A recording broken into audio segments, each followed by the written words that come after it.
train up a child in the way that he or she should go, and when he or she grows, they will not depart from it. At least that's what the Holy Scripture tells us. But if you look at that same scripture, maybe look at it from another version, that's the Message version. It says, point your kids in the right direction.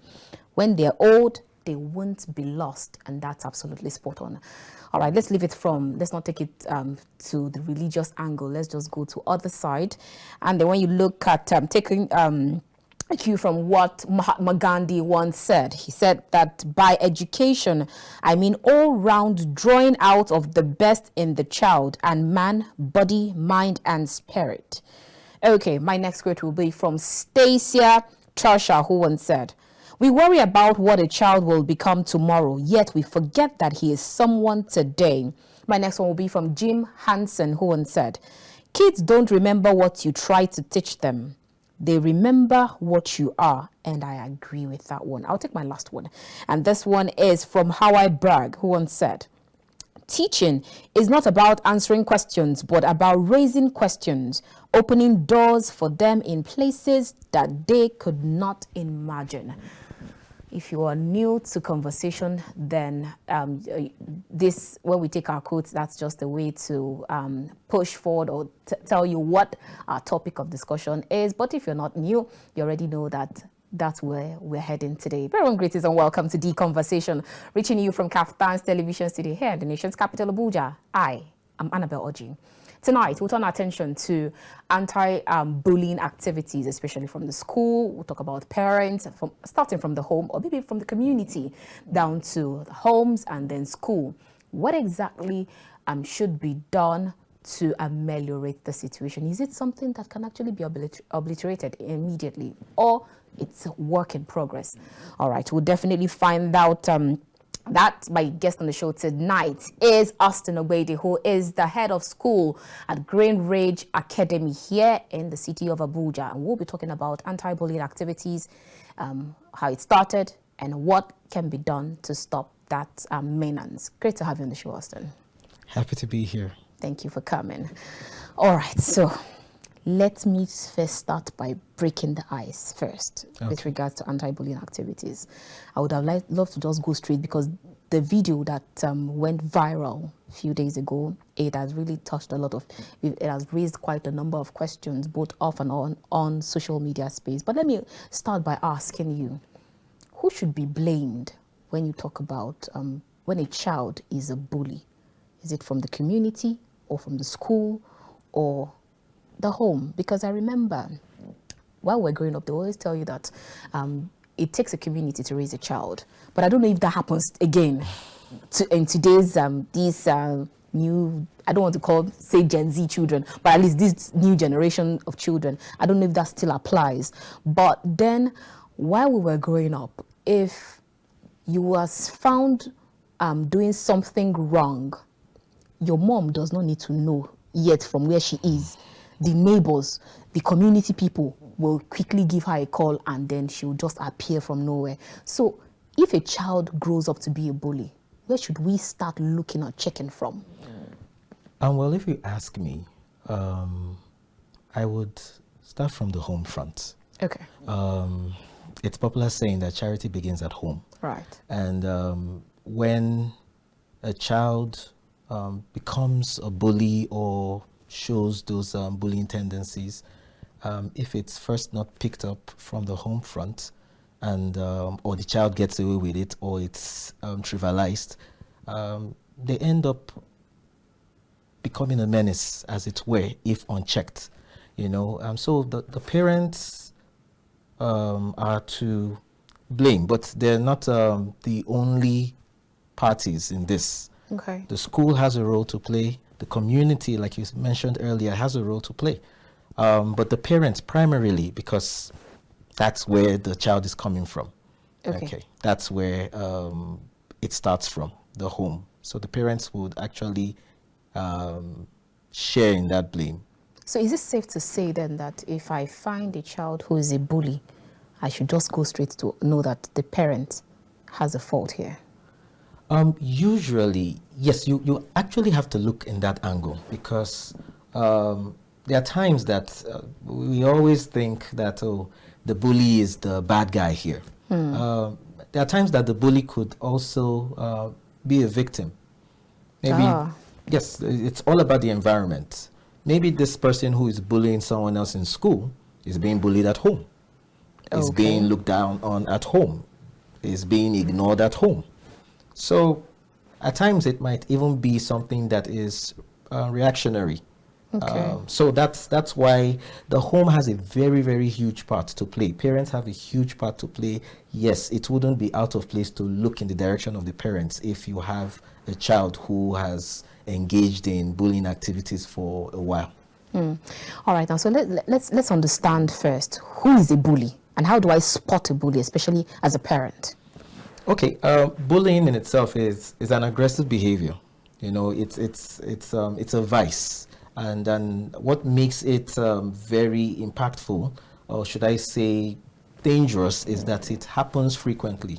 So when you see someone who likes to be the alpha, he wants to be in charge, likes to make others cringe before him or her, because in this case, it's not just a gender thing. Then that person, the person wants to have the way, the person wants to be, tries to discredit someone else for whatsoever reasons, may not like the person, may just want to assert authority, and all of that. So that is a bully who just maybe even derives pleasure from putting others down. Okay, so as a parent, at what point will you just know that this child, I need to check again?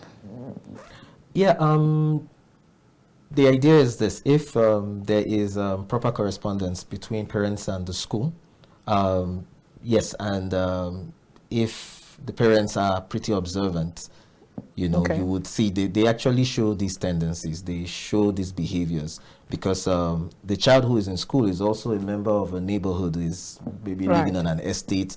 And so if you have a lot of maybe reports coming in, the boy getting into lots of, or the girl getting into lots of fights, or, you know, things like that, very secretive behavior, then the parents should know that there's a flag, there's a red flag here. So that's why the parents need to be observant, to watch if there's any sudden change in behavior, if there's a whole lot of reporting coming from other quarters, and it's something they should entertain, because sometimes that you mentioned earlier, talking about the community, now things have changed so much, everybody just wants to be in their own space. Okay. So you as a neighbor or as a friend, you can't even correct a child. You don't touch my child, I'm the one. So when those things are there, families are now isolated. Okay. And in that scenario, at the end of the day, with parents who are maybe not usually around or that observant, then they could just be harboring a bully without even knowing it. Oh, so it's actually possible that you have a bully at home and you will not know it? It is. It is. Children are interesting. All right. So, talking about the community, I hear you say that it's now people now just move on their own. They don't want to get involved with if someone does something or a child does something, you don't want to just get involved. But then, is it? I'm trying to find the right word. Is it actually advisable to see a child becoming a vice or having one behavior that is actually wrong, and then you just decide to look away because after all it's not my child? It shouldn't be, but sadly that's what's happening. Most times they're not encouraged to. Maybe at some point they would have tried, and you have parents who would like tell you to mind your business. So it's just the time. So times have changed, so everyone is there. So at the end of the day, people mind their business, and well, when it happens, they have a whole lot of "I told you so" to tell. Okay, so now let's come to the school. At what point, if you see a bully as a teacher, yes, or being in the administrative department, if you find a bully, first, how do you spot one? And secondly, what happens to that child? Okay, schools generally are supposed to have policies. They make policies, they issue policies on a lot of issues. bullying is one of those policies a school should have.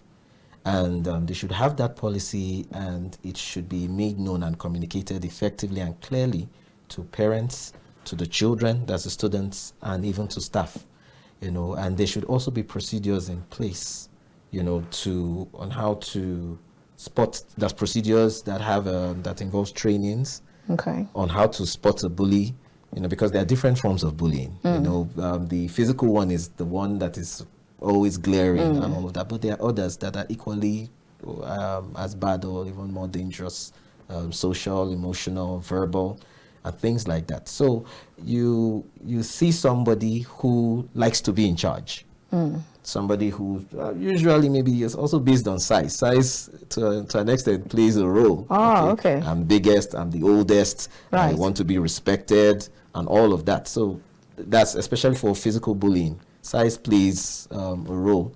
So when you hear things, remarks in class, you're in class, you might hear a child tell the other person to keep short or shut up. Those are like signs. Those are flags, and they shouldn't be ignored. So it's easy. You have a child who, if things don't go his way or her way, they take it out. Child who is usually involved in a whole lot of conflicts, fighting, even physical. So chances are, and the child who also derives pleasure in making others feel bad, putting them down. Those children, they exhibit bullying tendencies. So those are telltale signs. Some of the telltale signs to tell if a child has such tendencies or is a bully. So what do you do as a school? It's an immediate addressing of the matter. That's the thing. Like I said, the first thing, the policy, then the procedures. Okay, what do you do? There's a whole lot of education, a lot of sensitization there that shows that, no bullying. This is not allowed. This is not permitted. But I think one error that schools make is it's not just about the rules. It's not about just telling a child not to. So it's not, no to bullying, no to this. What should the child be saying yes to? Okay. So that's it. So you don't just say no to bullying. There has to be a yes. A yes to what? A yes to mutual respect. Okay. Yes to regard. Yes to empathy. Yes to kindness. Yes to conflict resolution. Okay. And that so that it's not a case of don't, because the human nature is it's pretty interesting.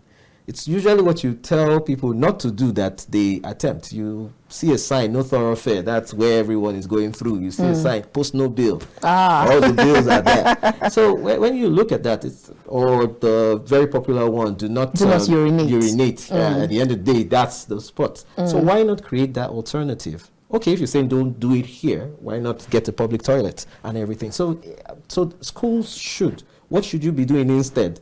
What should I do? Because sometimes it's pent-up energy, sometimes it's emotions, sometimes it's anger.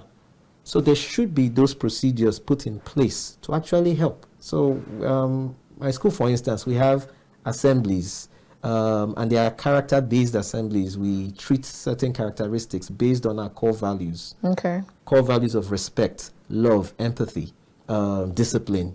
And we do, and it's on a constant basis. Okay. That's usually what we do as a school, and a lot more. We try to also carry parents along. Okay, so now if you have a common ethos, especially in the school, no bullying and all of that, is it like cast on stone that there's no review of it, maybe yearly or quarterly or monthly? Is it just do not bully and that's it? Because I know some people say that yes, we always have to check again to find out, because we always be seeing some signs that were not there before we made those rules and regulations. Yes. So how do you deal for your school? Okay, definitely there must always be reviews. You must always have reviews, even policies are revised at certain points. You always look at them because times change, things evolve. So you actually would definitely need to review to see if you need to make some amendments, or if it's still good to go, if it's still relevant, if it still applies. But it has to cover every single aspect of it. So bullying, for instance, if you have the policy, okay, yes, you state it what the school sees bullying to be. then these are the consequences. Then procedures are put in place, because the players in a bullying scene, you have the perpetrator, you have the victim, you have the bystander. Yeah, right. So when you have these are players in that, because usually bullying incidents, they don't happen just maybe in the secret per se. You usually have the bully, a victim, then you have people around. Either people who are too scared to do anything, people who do not want to be picked on, or people who are largely indifferent, or who are even enjoying the show. You know, right. so you have all of that. So a school has to now put procedures in place, because some people, it's like the bystanders especially, there should be bystander intervention. Maybe those who will like, this is not allowed, who will stand up to the bully or take sides with the victim or try to help out. Or if they know they can't, maybe because maybe they might be outnumbered or they are scared for their own safety, then there should be procedures in place. Oh, is there any whistleblowing procedure there where they can send messages anonymously? Is there a trusted teacher they can meet? And these different things, they need to be put in place so that there's an avenue for them to actually report if they need to. So, which is what we do. We advise that the role of the bystander, because it's usually ignored, but that's the incident we're even talking about. It was somebody that was filming. Right. So one way or the other, because if that hadn't happened, we wouldn't have heard anything, and it doesn't stop it from going on.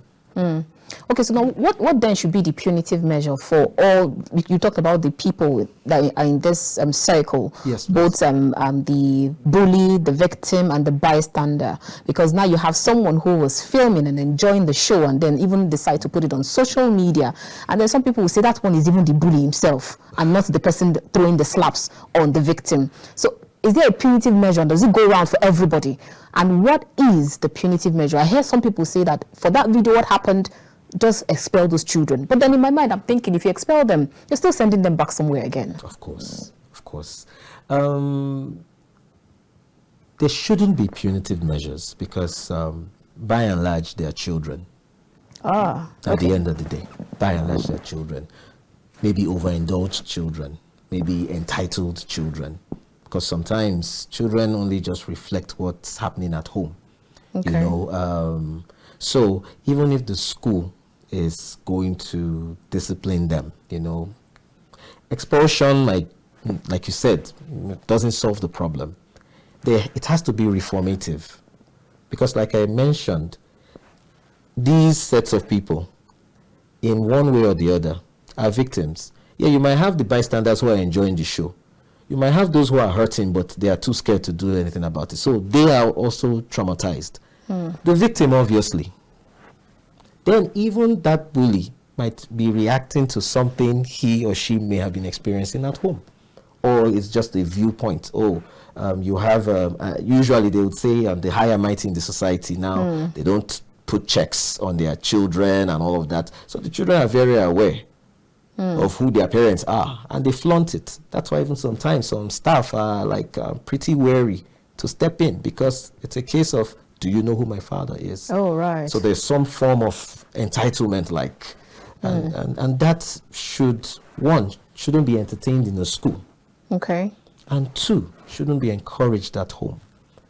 Because the truth of the matter is that children model behaviors. So it's not enough for a parent to tell or say, this is not right. The children need to see that it is not right. It's not enough for a parent to say, you should respect people.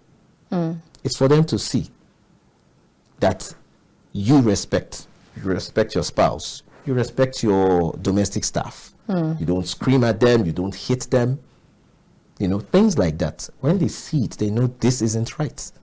But when they witness this and all of that, they just feel maybe this is the way to get ahead. So that means they just leech on the next person in school. At the end of the day, so sometimes even the person who is a bully is a victim.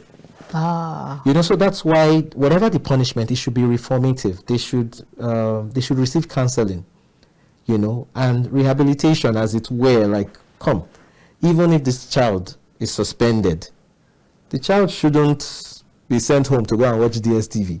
you know, and everything. Like, it's not, no, that's not the child will be going for classes. So if there's a guidance counselor in the school or a teacher who acts in an advisory role, they're there, and they're educated, you know, on the adverse effects, you know, and things like empathy, kindness, respect.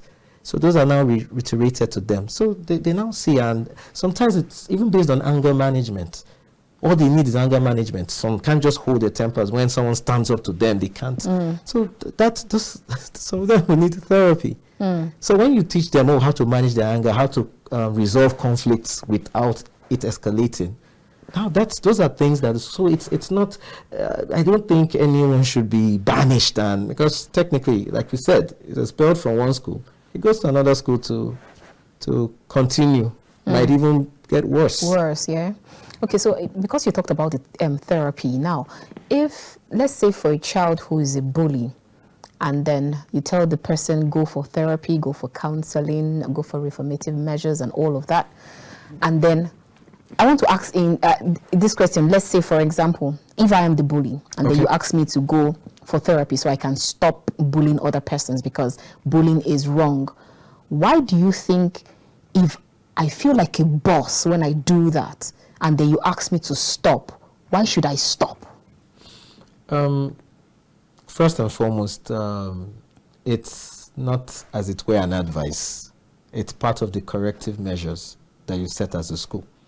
So, you know, like children do maybe bad stuff, naughty stuff, they serve detention. It's not, it's part of it. So that's why in the policy, it should be well stated, clearly stated, that this is it. So it's while that is happening, because people who are in detention, if you were to ask them, they would rather be somewhere else. But first, it's not, you're not giving the child a choice in this.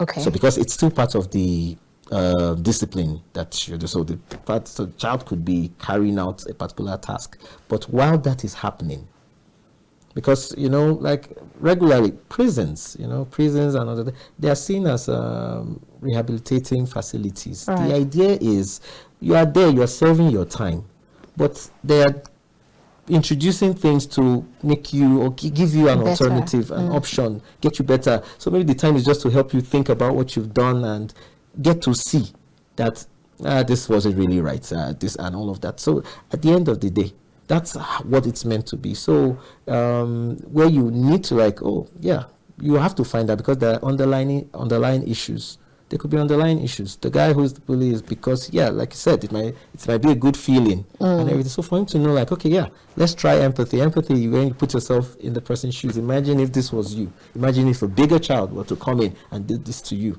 How would you feel? Those are things you need to. So that's why it's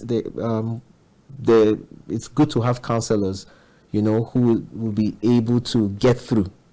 You know, so while that is happening, they get through to the child, and hopefully, and the idea with reinforcements from the home front, because if the school is doing all of that and there isn't support from the home front, it still doesn't add up. But the school has to, or we generally, one tries to, that's why there are, even when these incidents happen, the school will carry out an investigation. We want to try and find out where it's coming from. We want to try and find, because if we don't detect that, we might not be solving the problem adequately or effectively. Because if there's an underlying issue, maybe the child has self-esteem issues, you know, that the only way he can get over it is by making himself bigger than others and all of that. So it's to deal with that particular underlying issues. Okay. So that's why I say it's a whole lot of tactfulness and cooperation from both the school and parents when addressing it, to change that mindset of that child who feels I'm on top of the world because there's someone underneath, and imagine if that was you. Okay, so let's say now, because you talked about the different kinds of bully that you find, some of them are like, they feel, you talk about the size or the social status or financial status and all of that. And then you have some people, because I remember when I was in school, you just find some people that they have their own clique, their own group of people. Yes. They just walk, and they just walk in a very intimidating way, and you feel like, oh, I feel like joining this group, but I cannot join the group, so I just want to stay on my own. So for the school, you see this kind of things happen, because I remember in my own time, nothing happened. We just only passed it. So for the school presently, how do you deal with such? Is that a sign, a red flag for bullying? It is. And at what point do you move? It is almost immediately. The challenge usually is a form of bullying is given more attention to than another. That scenario you put together, as in the cliques and everything, that applies to what you call social bullying. You know, it's a status thing, it's a class thing. These are my crew, you can join, you're not, right. You know, so, and that's the thing. We, like in my school, for instance, we train teachers to be very observant. Watch, you see there's one kind of unhealthy fellowship, you know, going on, and they're like, oh, no, you can't play with us, or someone comes to report, oh, I wanted to play football, they said I can't, and all of that. You address, so those are things you act immediately.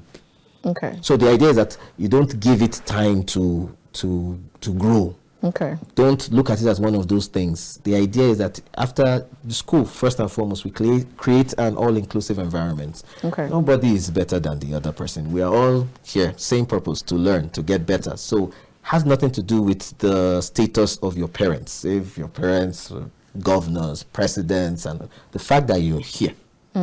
We're here to learn. Together. And so everybody is treated equally. It's to make sure that happens in your classes, and to make sure that people get what they deserve. You don't give, you know, favors because maybe this child, you know, and things like that. So sometimes right. we as teachers, the management have our own roles to play. When you find that happening, you just clamp on it, like you don't even allow it to grow.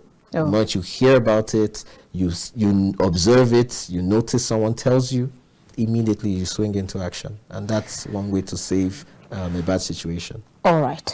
Clearly, there's more to unbundle from this conversation with regards to anti-bullying activities, and we will definitely get right into it with my guest, Austin Ogbeide, who is head of school, Greenridge Academy here in Abuja. We'll see you after this time out. Do join us again.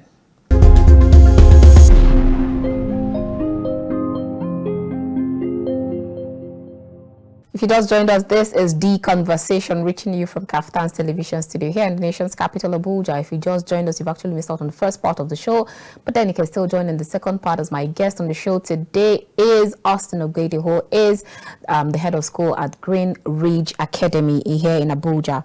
All right, before we went on that break, we've actually talked about quite a number of things, but now let's still go back to the home.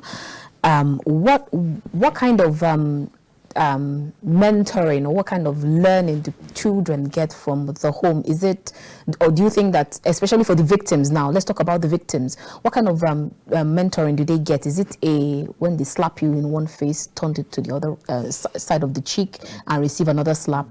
I'm going to ask you two questions, and I'd like you to take them together as a teacher and as a parent. Now, that's one on the side. What kind of mentoring do they get at home? Is it anybody that just don't touch? Because I remember while we were growing up, if they beat you and you come back home, oh goodness me, my parents will send you back and ask you first. They will ask you, were you just looking and they beat you and you came, or you go back and go and beat your own?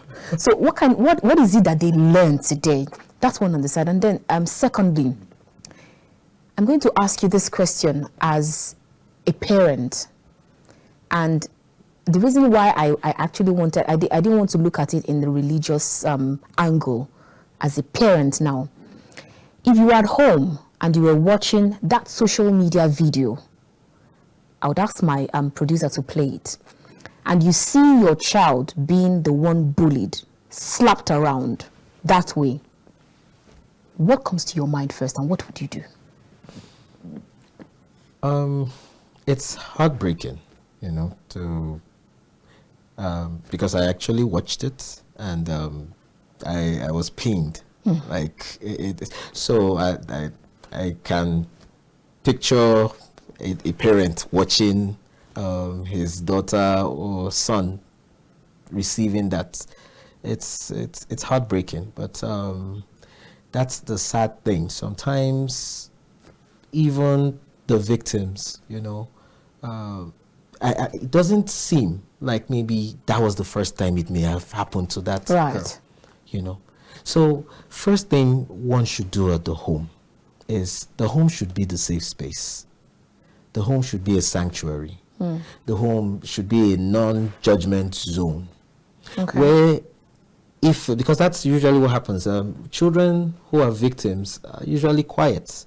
Sometimes, you know, there's that part, like you mentioned, you allowed someone slap you around and blah, blah, blah. So they not see that, they're not, is the person bigger than you, and things like that. When you hear such statements, the child just assumes, I'm on my own in this. I'll find a way to get by, you know, and things like that. And so there's the part of creating that environment, that welcoming environment, that non-judgmental environment, so that the child can come and say, this happened to me, and you're not going to look at the child as a weakling.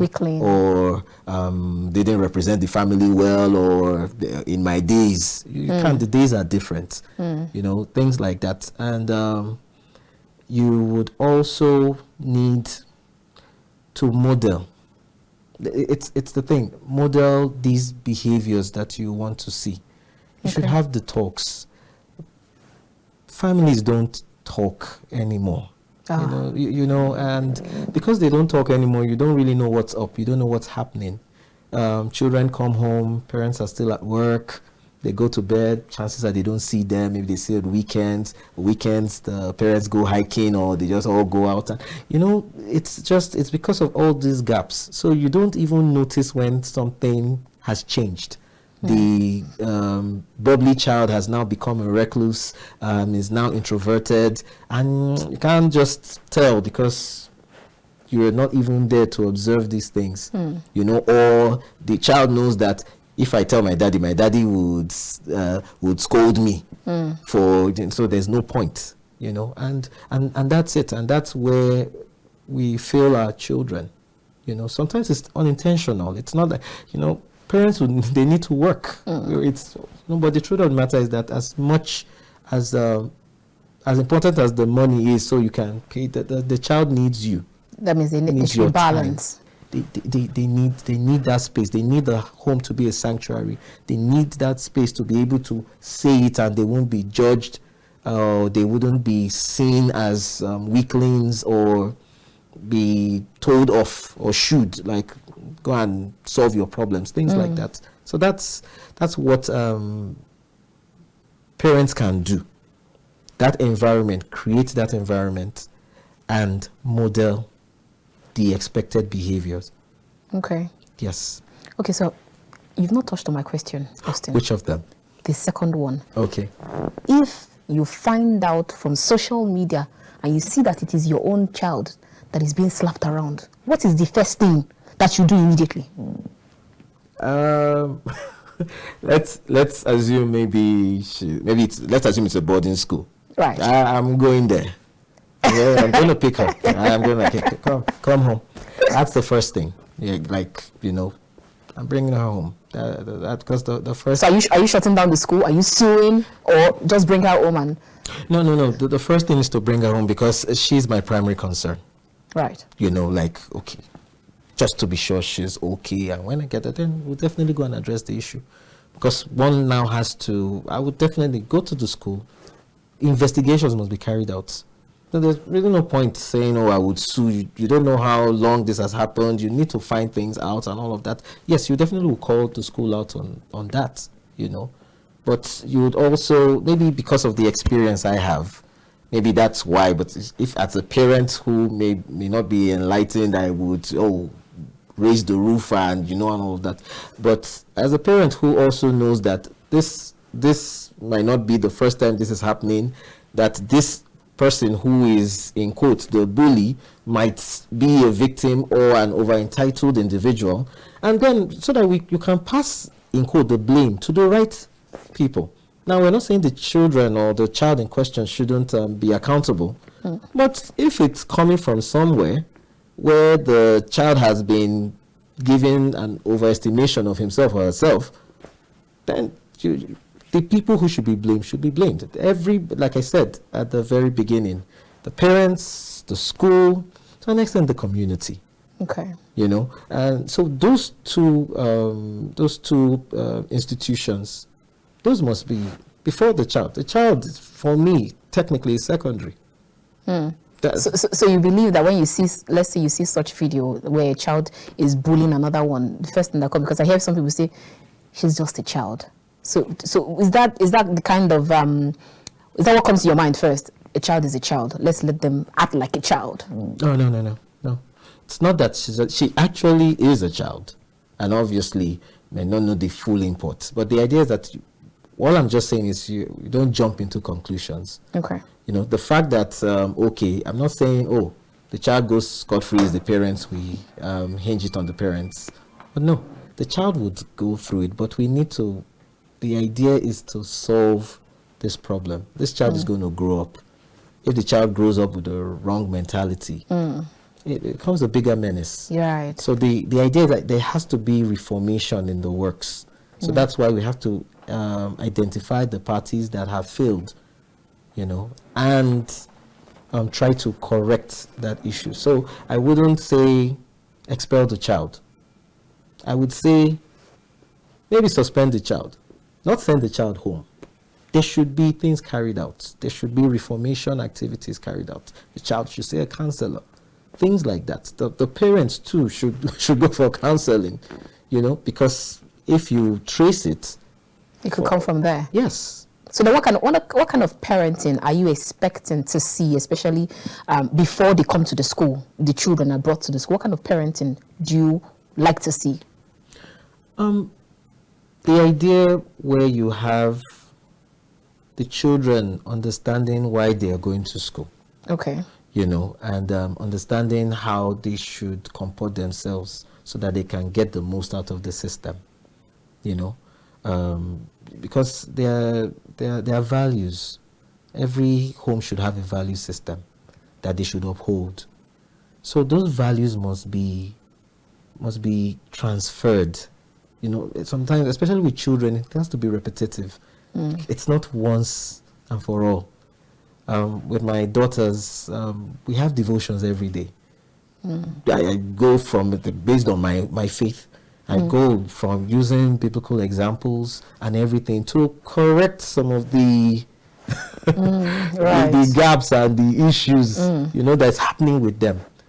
Because I've chosen to take responsibility. I'm not going to hand over that responsibility to the school. Right. You know, so that's the first thing, is just to recognize as a parent, I am the primary caretaker for this child. This child is my responsibility. If this child has the right values, has the right estimation of himself or herself, has positive self-esteem, you know, because sometimes when you beat up a child in court or beat the child's esteem, even at home, what do you expect to happen in school? Are you saying that beating doesn't work? Beating, well, beating, punishment, naughty corner, or shouting? You know, that's what it ultimately boils down to, the temperament or personality of the child. There are punishments that would correct a particular child's behavior and reinforce a negative behavior in another child. So that's why at the end of it, you need to know your child. You need to know what works.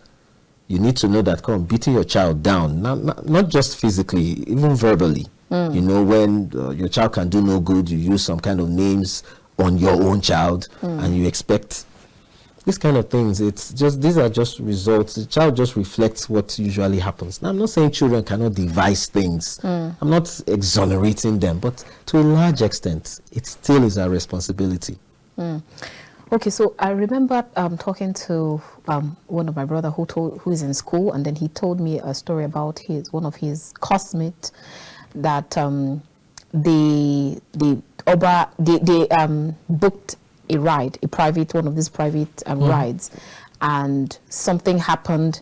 They started slapping the driver, and all of a sudden the driver died on the spot, and the child ran away and left the driver there and came back home. So they were able to trace it and then find out what happened. And then when they went back home, it was, like you said, the social status, the do you know who I am kind of parent. So they wanted to hide it because they things like the school have been saying things like this and been complaining, but it's always a matter of, do you know these boys' parents? So they've been hiding things like that.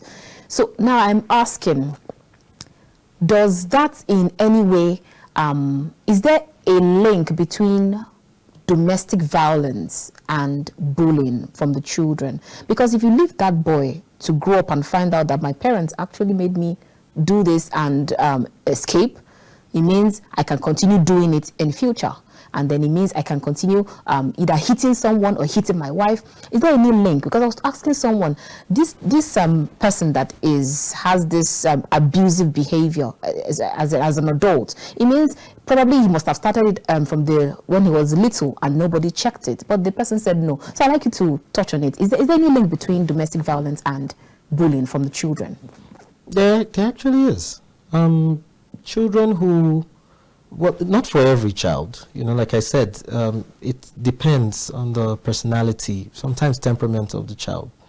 A child who witnessed mommy and daddy always fight, or daddy always beating mommy and mommy running away, or things like that, one way or the other, it's doing something to that child's psyche. There's no way that child isn't being affected. So what could happen is the child might be making some subconscious resolutions, like I would never be found. So if it's a girl, I might never get married. They go to such extremes. Or if it's a guy, and I'm like, maybe this is just the way to get my way, because that is how he witnessed conflict resolution, how those conflicts were resolved. Daddy throws the slap, and there's that battle, and he just thinks that. So at a point, he begins to, or she, they begin to accept maybe this is the norm. And the fact that, this is how daddy asserts his authority. And that's why. So sometimes, there's even a direct link to us that some people, it just makes them timid. They're like, I don't think I want to. Because for some, like I said, the temperament or personality of the child. So some children just would say, I don't want to grow up to be like daddy. Or maybe, yes, it runs. So I don't think I want to even get involved, get married, because I don't want to touch anyone. So that was already mad or traumatized that child. And then you even have some ladies who will say that if I've not been beaten, it means I'm not doing the right thing. Yeah, that's the thing. It's the mindset. It's the mindset. That's why I don't know. At the end of the day, everything it seems like I'm out for the parents, but it everything goes back there. I'm not saying parents haven't tried their best and children wouldn't still turn out, but one way or the other, that's where they learn things. Like I would usually tell people, I said, it's not really a whole lot about what you say at home to your children. It's about what you do, because the children will copy you. All right, so even before we round up, 2 questions I'd like to ask you, and I'd like to take them in one breath. First is the victim who has been bullied. What are the things that he or she should do? How do you deal at that point, especially for children who are watching us right now and they're facing one kind of bully or the other? It could even be at home with the domestic staffs or so, or even in school, or even be from their parents or their friends. What exactly should they do as a victim? And then secondly, in terms of reporting, you talked about whistleblowing. Some people are just bystanders. They just don't want to talk. They just want to sit and watch how things are happening. Because I remember something happened. I was talking to some people, and then I reported what someone else did. We were just joking about it. And then one other guy said, if you were in school, if it was when we were in school that time, people would just look at you as so you're the reporter. They'll just mark you immediately. Yes. So how do you deal even as a reporter or the whistleblower too? Okay, for a victim, it's a hard place to be in, especially if you do not have a support system, because at some point you actually would need to confide in someone. So it's just to look for, and I think you usually would find, somebody who has your best interest, someone you've grown to trust, maybe your teacher.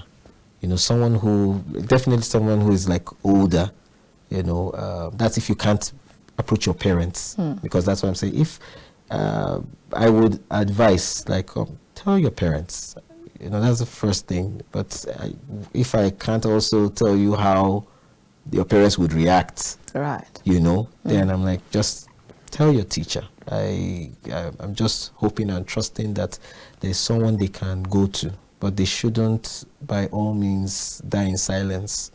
They shouldn't look for a coping mechanism. You know, they should recognize that it's wrong.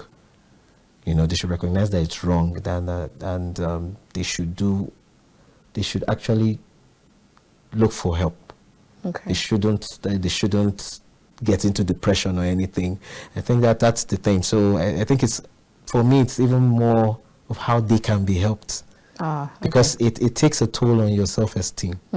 Right. Yes. Then for the bystanders, like I said, they fall in different categories. There are those who just enjoy the show. Then there are those who are terribly hurt, but they for fear of their own safety, they either don't stand up to this person, or they feel that if they report and it's discovered that they will be things like that.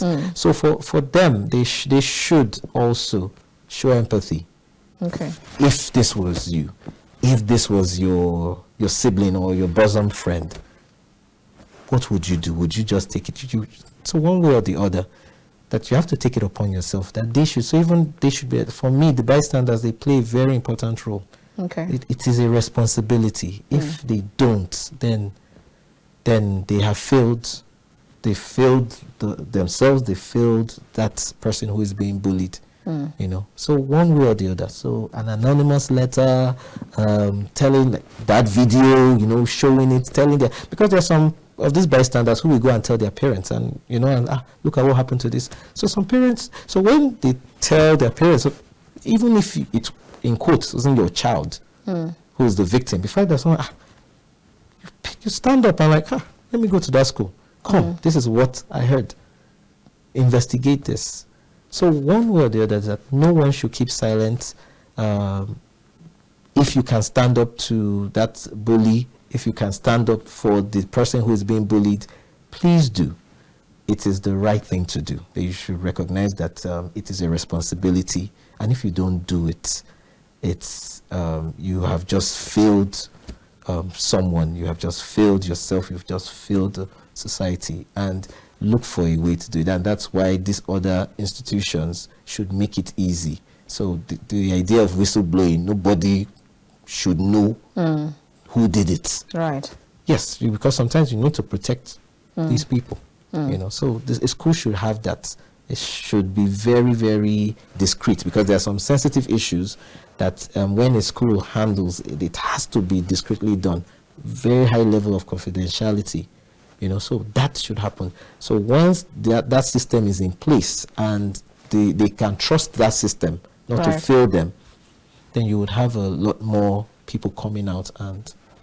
But no one should take it in silence, because one way or the other you're being affected. All right, because you've talked about the school and then the victim, let's get your last word to that child or that boy who is the bully, who feels like the big guy, and then he's the one that is doing the slapping around or talking or doing whatever the antisocial activity is. Let's get your last word to the bullies, and then also get your last word to parents, and then, because you talked about the value chain, and then lastly to the community or the society at large. To the person who is involved in bullying, I would say that true strength is controlled strength. True strength shown is when you can actually take care of people, not oppress them. You know, and to parents, I would set good examples, be good role models, and observe your children, and definitely make your home that safe space for your child. And to the society, the community where the child grows. Yes, be a lot more involved, because it's in the interest of the child. Yes, you might say, because sometimes you want to protect your pride or this kind of, but if you notice it's happening, sometimes, like the way I would go about it, I was like, you may not want to hear this, but it has to be addressed, because ultimately I'm not looking at you, I'm looking at the future. Right. Austin Ogbeide, what a fine place to end this conversation. Thank you so much for coming on the show today. Thank you for having me. It was a pleasure. Right, likewise.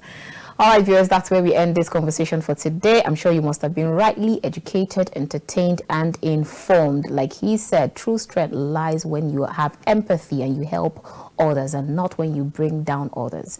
I will see you next time. My name is Annabelle Oji. Keep watching The Conversation, because you never know who my next guest will be or what I will be talking about next. Until I come your way again, from the nation's capital, Abuja, I am Annabelle Oji. God bless you and yours. God bless the Federal Republic of Nigeria.